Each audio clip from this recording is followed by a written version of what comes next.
Yesu nashimwe cyane. None mwene data inshuti y'umusaraba, turacyari kuri rya jambo rivuga ububiko bw'imbaraga zacu, kandi nk'uko twabibonye ikintu ukwiye kwitwaza ntukibagirwe n'iby'Imana yakoze, kandi ugomba guhora ubifite kuko hari igihe uhura n'igitero utatekerezaga, hari igihe uhura n'umunsi mubi. Pawulo yigeze abwira Abaefeso ngo batware intwaro zose z'Imana kugira ngo babashe guhagarara badatsinzwe ku munsi mubi. Intwaro zose ushaka kubika rero ubibike mu buhamya, kubera ko aho uva ntabwo hari horoshye. Nubwo wabonye uharenga ukibwira ko byari byoroshye, aho kubigejeje uyu munsi ni igitangaza gikomeye, kandi iyo udashimye Imana birayibabaza. Imana yabwiye Abisirayeli ngo mujye mugendana manu nabahayeho, mugendane n'inkoni ya Aroni yarabije, mugendane n'ibisate by'amabuye. Imbaraga Imana yakoresheje iyo Abisirayeli yabasabye kugenda bazihetse ku mutwe, kugira ngo batazigira bibagirwa ko hari igihe bariye ibyo kurya bidahinduka, bakajya banywa amazi avuye mu rutare, bakajya ntibabyimbe ibirenge. Imana yabasabye ngo ntimuzigere mwibagirwa ko hari igihe mwabayeho muba mu isi ariko mutunzwe n'ubuntu bw'Imana. None mugeze mu gihugu cy'amata n'ubuki, murariye muranyweye, ntimuzibagirwe ibyo Uwiteka yabakoreye byose. Niyo mpamvu iri ni ijambo uyu munsi nshaka kukubwira. Ubuhamya bwawe bukurusha ibiro, bukurusha n'imyaka. Uti se uvuze ngo iki? Umva icyo nkubwiye. Ubuhamya bwawe bukurusha ibiro, ntibungana nawe kandi ntibugarukira aho ugarukira. Ni ukuvuga ko ibintu bidutunze uyu munsi ni ubuhamya bw'uburyo Imana yabanye n'abandi.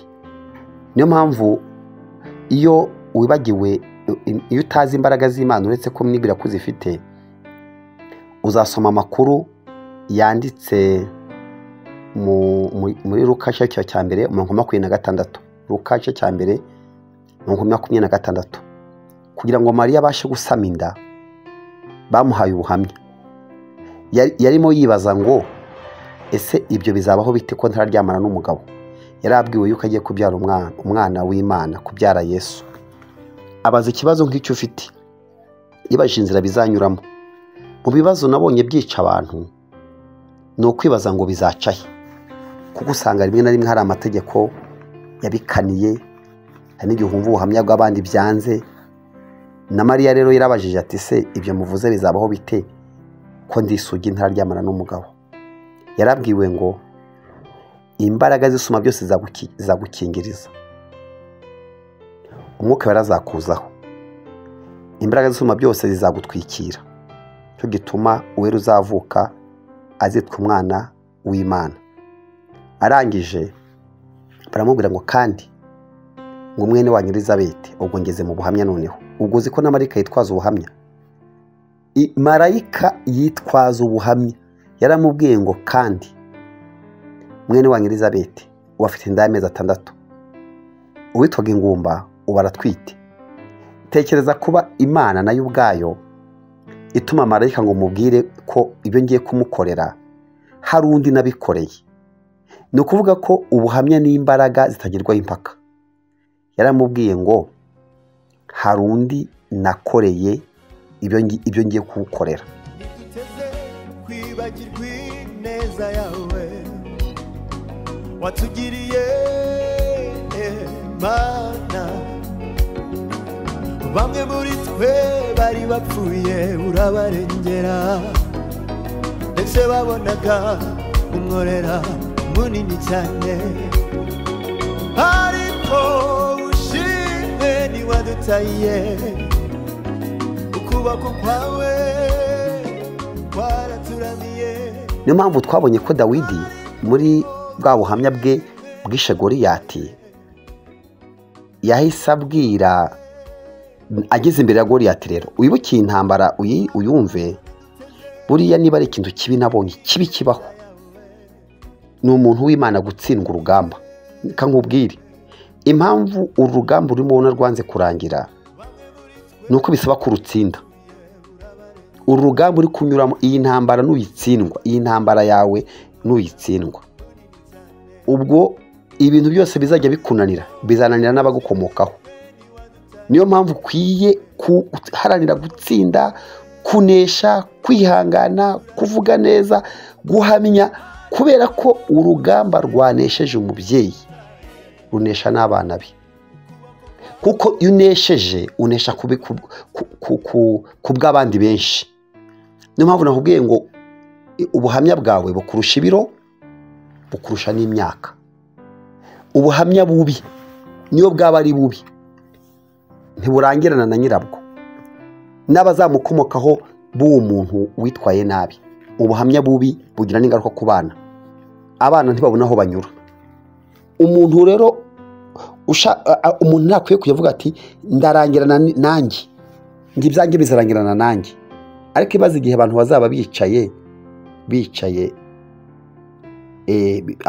bicaye utagihari, abantu bakuzi bakajya bakuvugwa naho ntacyo babatwara. Wenda ubu batinya no kuvuga, ariko nibaze igihe bazaba bicaye bakuvugaho, ni iki bazakwibukiraho? Nyine niyo mpamvu ubu ukiriho ubuhamya bwawe we kugira ngo burangirana nawe. Ubuhamya bwawe bukurusha imbaraga, bukurusha ibiro, bukurusha n'imyaka, buzakomeza kubaho. Niyo mpamvu usomye mu Baheburayo havuga 11 haravuga ngo bose bapfuye bagihamywa, bagifite ubuhamya, ngo mwigane ingeso zabo, mwiganye kwihangana kwabo, ngo bapfuye batarabona ibyasezeranijwe ariko bafite ubuhamya.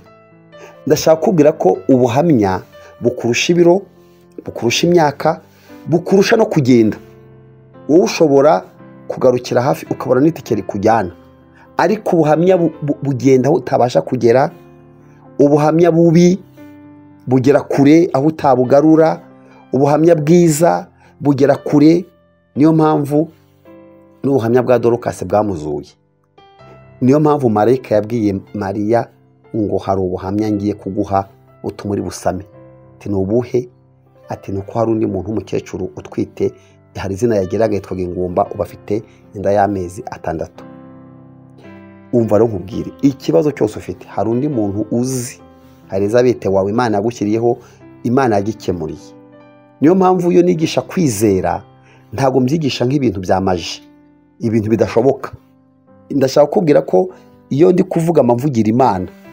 Niyo mpamvu ntajya na rimwe nemerera umuntu ko ambwira Satani ngo mutege amatwi akanirwa kuvuga Imana ayizi, akavuga Satani ibyo akora n'ibyo amukorera, ntabe yagira na rimwe umutima uvuga ngo ariko dufite Imana. Niyo mpamvu rero Dawidi yahisemo kuvuga ngo imbaraga zanjye zibitse mu buhamya.